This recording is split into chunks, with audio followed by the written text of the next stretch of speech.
रात्रीचं काम तुमच्या बापाने सांगितलं होतं का? एवढ्या रात्री करायचं गरजच काय? आपण आता उभे आहोत निगडी प्राधिकरणमध्ये.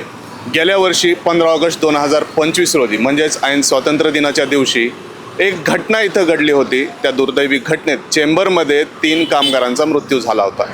आज पुन्हा मध्यरात्री त्याच ठिकाणी त्याच चेंबरमध्ये 2 कामगारांचा दुर्दैवी मृत्यू झाला आहे. नेमकं या घटनेमागे काय झालंय, नेमकं काय घडलंय हे जाणून घेऊया. आपल्यासोबत आहेत कामगार नेते काशीनाथ नखाते, यांच्याकडून आपण जाणून घेऊयात.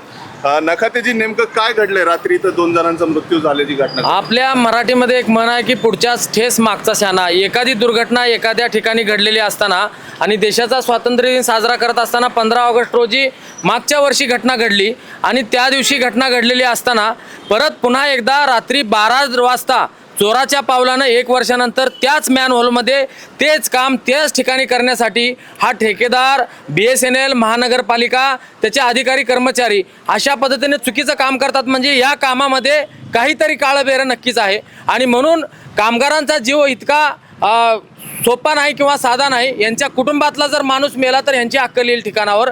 आमचं म्हणणं हेच आहे की कामगारांची सुरक्षा साधणं. ज्या अर्थी गेल्या वर्षी त्यांचा 3 कामगारांचा मृत्यू झाला, विषारी वायू आहे, मास्क द्यायला पाहिजे होतं, ऑक्सिजन द्यायला पाहिजे होता, helmet, safety shoes, safety belt ह्या सगळ्या सुरक्षा साधनांचा वापर न करता चुकीच्या पद्धतीने चोर पावलांनी रात्री या ठेकेदारांनी आणि कंत्राटदारांनी, BSNL, महापालिकेत सर्व यंत्रणा ह्याच्यामध्ये दोषी आहे आणि ह्याचा कठोर चौकशी करून आणि त्या कठोरात कठोर कारवाई, कडक गुन्हे दाखल झाला पाहिजे सदोष मनसुबेदारसह. आणि 2-3 अधिकारी जेलमध्ये गेल्याशिवाय यांचं डोकं ठिकाणावर येणार नाही. मागच्या वर्षी जे झाली होती घटना, त्यांना आतापर्यंतची मदत भेटली का? आणि यावर्षी पुन्हा 2 जणांना झाले, मग तुम्ही कसं पाऊल असणार? 15 ऑगस्टला ही घटना घडली. 20 ऑगस्टला आम्ही BSNLच्या चिंचवडच्या कार्यालयावर आंदोलन केलं. वारंवार आपल्याला कल्पना आहे की आपल्या माध्यमातून मी सांगू इच्छितो की BSNL, महानगरपालिका, पोलीस प्रशासन एकमेकावरती म्हणतात आमचा जबाबदारी नाही, त्यांची जबाबदारी आहे, त्यांची नाही, म्हणून जबाबदारी झटकायची नाही, अशा प्रकारचं आपण आंदोलन केलं होतं. त्यानंतर त्यांनी तुटपुंजी मदत देऊ केली, परंतु म्हणावी तशी मदत केली नाही आणि त्यासाठी पुढं आमचा संघर्ष चालूच आहे.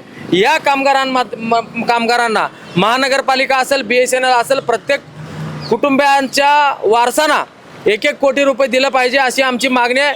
आणि या दोषीवरती कडक कारवाई न झाल्यास येत्या 8 दिवसामध्ये आम्ही मोठं आंदोलन करू आणि इथून पुढच्या कालावधीमध्ये या शहरामध्ये विविध ठिकाणी जर कामगारांच्या सुरक्षिततेला जर चुकीच्या पद्धतीने काम करत असतील तर त्या ठेकेदार, प्रशासन, अधिकारी यांच्यावर कठोर कारवाई झाली पाहिजे. त्याच्यावरती आमचं लक्ष राहील, वॉच राहील.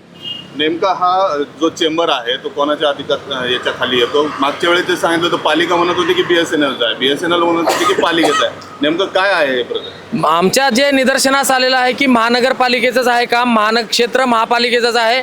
महानगरपालिका असं म्हणते की ऑप्टिक फायबरचा वापर करण्यासाठी त्यांनी BSNLला दिलेला आहे. तर दोन्ही कोणी कोणाला दिलं याचा करारनामा, तुम्ही त्याच्यात दिलेला ताबा जो आहे, तो कामाचा ठेका दिलेला किंवा याचं बांधकाम केलेला जो प्रूफ आहे तो तुम्ही उघडपणे जाहीर करा.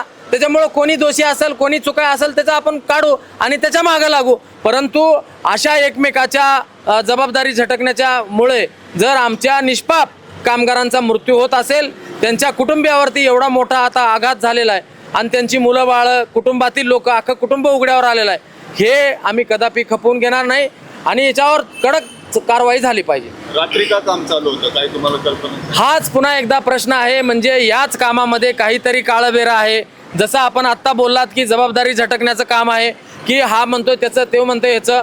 मग तुम्हाला रात्रीचं काम तुमच्या बापाने सांगितलं होतं का? एवढ्या रात्री करायचं गरजच काय? म्हणून पुन्हा एकदा अनेक प्रश्नचिन्ह आहेत साहेब. परंतु कामगारांच्या हितासाठी, कामगाराच्या न्यायासाठी आम्ही नक्की लढत राहू आणि तो लढा आमचा चालू राहील.